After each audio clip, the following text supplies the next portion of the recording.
Bienvenue sur Le cinéma est partout.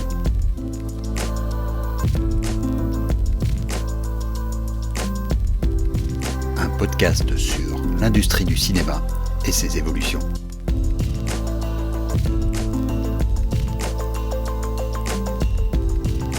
John Carpenter est de retour. D'emblée, on va calmer nos ardeurs. Si Carpenter est de retour à la réalisation, il ne faut pas s'attendre à l'un de ses anciens opus. De fait, cela fait près de 20 ans qu'on n'attend plus rien du vieux maître.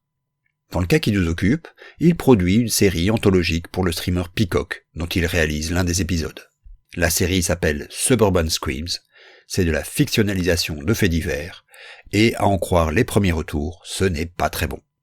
Pour les rares d'entre vous qui ne connaîtraient pas Carpenter, le bonhomme n'est pas seulement l'une des figures de proue du cinéma de genre des années 80. C'est aussi l'un des derniers représentants américains d'un cinéma prolétaire.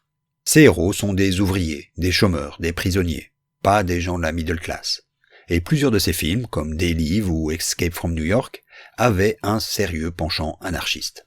Mais surtout, Carpenter est un cinéaste qui applique cette éthique ouvrière à son travail. Il se considère lui-même comme un ouvrier. C'est pour cela que reprendre des nouvelles du vieil homme ronchon est toujours un plaisir. Carpenter est aujourd'hui presque un ermite. Il préfère faire de la musique avec son fils, jouer aux jeux vidéo, éditer des comics et regarder du sport à la télé que de faire ou parler de cinéma. Il est largement revenu de ses illusions sur l'industrie et n'a plus vraiment quelque chose de positif à en dire. Il n'empêche que l'article que lui consacre le LA Times à l'occasion de la diffusion de sa série est intéressant à plus d'un titre. Peut-être avant tout parce que Carpenter a une vision nette et tranchée sur l'industrie d'aujourd'hui. Ainsi, quand on lui pose la question de savoir si cela le dérangerait de voir un film qui imiterait son travail, créé par une IA, sa réponse tient en deux questions. Est-ce que le film sera bon ? Est-ce que je toucherai des dividendes ? Cela peut paraître d'un cynisme sans nom si on ne gardait pas un peu de distance sur ce qu'est devenue l'industrie hollywoodienne. Carpenter est sans doute le mieux placé pour savoir que toute l'industrie actuelle est une question de propriété intellectuelle. Il est une figure tutélaire d'un des pans de la cinématographie les plus rentables du moment, les films d'horreur. La licence Halloween, qu'il a initiée il y a 40 ans, continue à lui rapporter des royalties à chaque nouveau film dont il continue par ailleurs à composer la musique. Carpenter lui-même est devenu une IP, une licence en quelque sorte.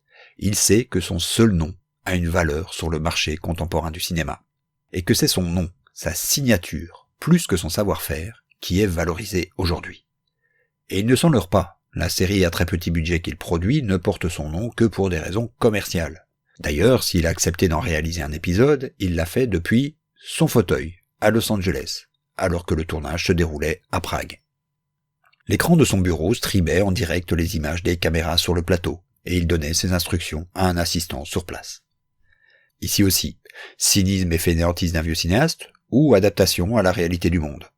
Si l'on prend au sérieux l'hypothèse que Carpenter considère son travail de cinéaste comme celui d'un ouvrier, c'est la deuxième solution qu'il faut privilégier.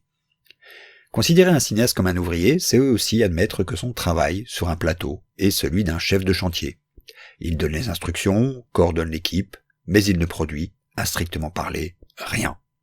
Si son absence sur le plateau permet d'éviter une dépense substantielle sur un budget restreint, comme c'est le cas ici, cette décision est une pure décision économique. Il faut bien sûr pour cela abandonner toute la pompe de l'auteur omniscient. Et c'est ce que dit en creux Carpenter quand il répond à la question de savoir comment il a instillé l'angoisse dans l'épisode qu'il a signé. Cette réponse est comme toutes les réponses de cette interview, courte et purement factuelle.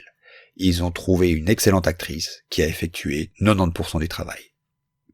Alors évidemment, on pourrait dire beaucoup de choses de ce choix fait par Carpenter. Et il est peut-être critiquable par bien des aspects. On peut se demander pourquoi le vieux maître de l'horreur s'est embarqué dans cette entreprise qui ne rend pas justice à son talent. Mais la réponse est juste trop évidente pour qu'on la prenne en compte. Il a eu l'argent et il l'a fait. Comme énormément d'autres cinéastes avant lui, il a fait un travail alimentaire. La différence, c'est qu'il l'a fait selon ses propres termes, dans un rapport de force entre le capital et le travail. Ce choix s'adapte tout simplement à une réalité économique, mais surtout industrielle. Le réalisateur, pas plus que l'acteur, n'est plus le centre de gravité de la qualité d'un film aux yeux des studios, que ce soit pour le cinéma, la télévision ou les plateformes. C'est en tant que maître de l'horreur, en partie autoproclamé, que Carpenter est sollicité, pas en tant qu'artisan, ni même auteur.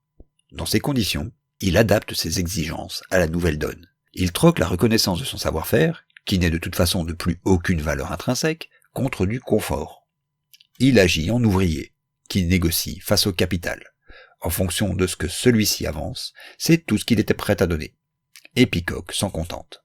Cette histoire, aussi triste qu'elle puisse paraître, n'est que le pendant, au bas de l'échelle, des menées du cinéma de licence, que ce soit Marvel, DC, Barbie, Nolan ou les autres. Parce que même à Hollywood, il y a des prolos du cinéma. Et Carpenter en fait partie. À la semaine prochaine.